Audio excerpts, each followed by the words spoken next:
प्रियजन, जब कभी हम लाजरुस की कहानी को पढ़ते या सुनते हैं, हमारा हृदय प्रसीद जाता है, हमारे हृदय को छू जाता है।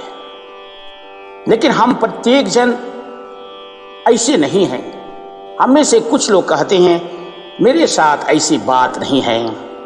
अरे भाई बहन, अपने घर आंगन में जरा देखिए, माँ बाप, भाई बहन, अपने छोटे बच्चे, पति पत्नी के आंखों में पानी क्यों आया? बंगला में हम बोलते हैं चोखेर जोन। इसलिए हमारे हृदय की कठोरता के लिए यीशु ख्रिस्त हमें आज चुनौती देते हुए कहते हैं कि हमारे इर्द गिर्द बहुत सारे गरीब, अनाथ, असहाय लोग हैं, लेकिन हमारे लिए दिखाई नहीं देता, सुनाई नहीं देता है। इसलिए एक प्रश्न हमारे पास रह जाता है, क्या कान का संबंध हृदय से नहीं, आंख का संबंध हृदय से नहीं, अंतरात्मा का संबंध हृदय से नहीं है क्या? इसलिए यीशु ख्रिस्त आज कहते हैं, दे दो जब तक दिल दुखता है। आइए बार बार इस सुसमाचार को पढ़ें।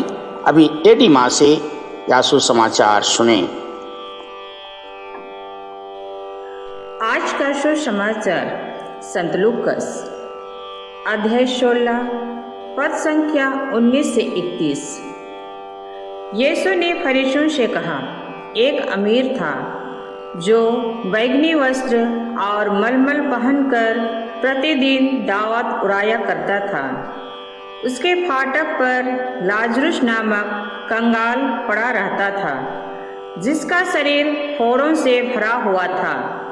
वह अमीर की मेज के जूठन से अपनी भूख मिटाने के लिए तरसता था और कुत्ते आकर उसके फोड़े चाटा करते थे। वह कंगाल एक दिन मर गया और सब दूतों ने उसे ले जाकर इब्राहिम की गोद में रख दिया। अमीर भी मारा और दफनाया गया। उसने अधोलोक में यंत्रणाएं सहते हुए अपनी आंखें ऊपर उठाकर दूर से ही इब्राहिम को देखा और उसकी गोद में लाजरुस को भी।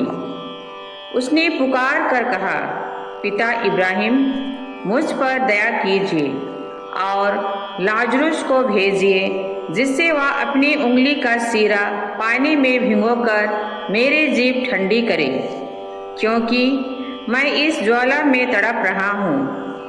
इब्राहिम ने उससे कहा, बेटा, याद करो कि तुम्हें जीवन में सुख ही सुख मिला था और लाजरुस को दुख ही दुख। अब उसे यहाँ सांत्वना मिल रही है और तुम्हें यंत्रणा। इसके अतिरिक्त हमारे और तुम्हारे बीच एक भारी गर्त अवस्थित है। इसीलिए यदि कोई तुम्हारे पास जाना भी चाहे तो वह नहीं जा सकता और कोई भी वहाँ से इस पार नहीं आ सकता। उसने उत्तर दिया, हे पिता, आपसे एक निवेदन है, आप लाजरुस को मेरे पिता के घर भेजिए, क्योंकि मेरे 5 भाई हैं। लाजरुस उन्हें चेतावनी दे, कहीं ऐसा ना हो कि वे भी यंत्रणा के इस स्थान में आ जाए। इब्राहिम ने उससे कहा, मूसा और नबियों की पुस्तकें उनके पास है, वे उनकी सुने।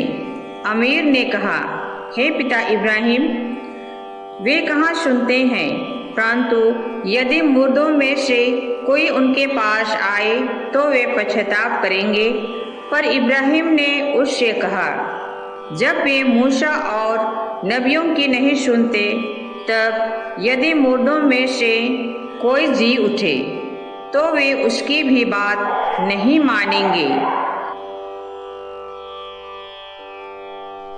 आज का दिव्यवाणी मुझे, मेरे बच्चे और मेरे परिवार को आशीर्वाद से भर दे।